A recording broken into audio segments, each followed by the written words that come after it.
যাদের জয়েন্টে জয়েন্টে ব্যথা আছে এবং হাড়ের ক্যালসিয়ামজনিত সমস্যা বা বিভিন্ন লালাজনিত সমস্যা, তাদের জন্য গরুর পা অনেক উপকারী।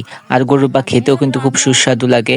গরুর নেহারি বা গরুর পা দিয়ে হালিম রান্না খুবই টেস্টিকর একটা খাবার।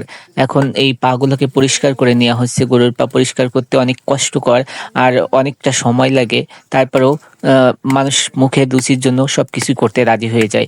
আর দেখতেই পাচ্ছেন যে কত সুন্দর করে খুরগুলোকে ছাড়িয়ে ফেলা হয়েছে। আর এই গরুর খুরের কিন্তু স্বাদও আলাদা।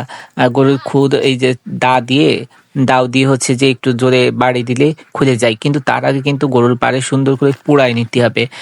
সুন্দর মতো ওগুলো পুড়াই নিয়ে তারপরে উপরের যে পশম আছে এই পশমটা ফালাই দিতে হবে, বা হলো ব্লেডের সাহায্যে বা আপনি যে কোনো ইসের সাহায্যে কুড়াই করে ফেলতে পারেন। আর এটা হলো যে অনেক চমৎকার একটা দৃশ্য দেখতেই পাচ্ছেন আপনারা। এখন পুকুর থেকে মাটি কাটা হচ্ছে। আর সবাই দলবদ্ধ হয়ে মাটি কাটছে। একটা কথা আছে না, 10 মিলে করি কাজ, হার জিতি নাহি লাজ। আর 10 বোঝা 1 লাঠি, একটা কথা আছে না, 10 জন মিলে কাজ করলে কাজটা কিন্তু অনেক সহজভাবে হয়ে যায় এবং খুব তাড়াতাড়ি হয়ে যায়। তো বাড়ির পুকুরে অনেকদিন ধরে পানি নেই, আর এই জন্য হচ্ছে যে কাইটে ফেলতে হচ্ছে, কারণ পুকুরটা অনেকটা পুড়ে মাটিতে ভরাট হয়ে গেছে এই জন্যই। আর এদিক দিয়ে হচ্ছে যে এই চাচা হচ্ছে যে বিভিন্ন রকমের প্লাস্টিকের মাল জিনিস নিয়ে আসছে। তো আমাদের না বদনাটা চুরি হয়ে গেছে, এই বাথরুমের বদনাটা, এই সুনীল লেখান বদনা কিনতে হবে, এই জন্য চাচাদের দাঁড় করালাম। আর এদিক দিয়ে দুপুরে রান্না বান্নার তোড়জোড় চলতেছে। দুপুরে রান্না করা হবে আলু, বেগুন, টমেটো। আর হাঁড়িতে ভাত দেওয়া হয়েছে, দেখতেই পাচ্ছেন ভাতে বলক চলে আইছে। আর মাটির চুলায় রান্না করে। আর এই পাশেই দেখতে পাচ্ছেন আমাদের গরিবের ছোট্ট একটা কুঠির।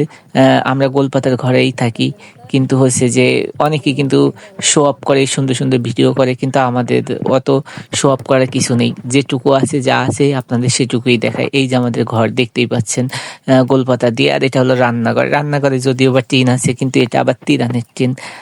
আর এই যে হাঁসের বাচ্চাগুলো ফুটছে দেখতে পাচ্ছেন, রাজা হাঁসের বাচ্চা 2টা আর পাতি হাঁসের বাচ্চা অনেকগুলো।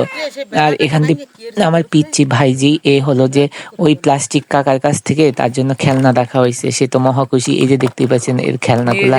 আর এই খেলনাগুলা 100 টাকা নিছিল। তো এটা দিয়ে এখনো ও খেলবে, কারণ ও এখনো খেলার বয়সী হয়নি যদিও বা। তারপরেও মনে করেন যে বাড়িতে প্রথম একটা যদি ছোট বাচ্চা শিশু হয়, তার জন্য সে কোনো কিছু ইউজ করতে না পারলেও তার জন্য কিন্তু কেনা হয়। এটা হলো শখের বশে যেটাকে বলেন। তো মাছ দিয়ে আমি ওদের ভয় দেখাচ্ছিলাম। তো ও হচ্ছে যে অনেক খুশি, অনেক খুশি, বোঝাই যাইতেছে সে এই খেলনাগুলো পেয়ে অনেক খুশি। আর এই যে দেখতে পাচ্ছেন কতটা খুশি সে খেলনাগুলো পেয়ে। তো তার জন্য সবাই দোয়া করবেন। আর ভিডিওটা আজকে এখানেই শেষ করছি। সবাই ভালো থাকবেন। আল্লাহ হাফেজ।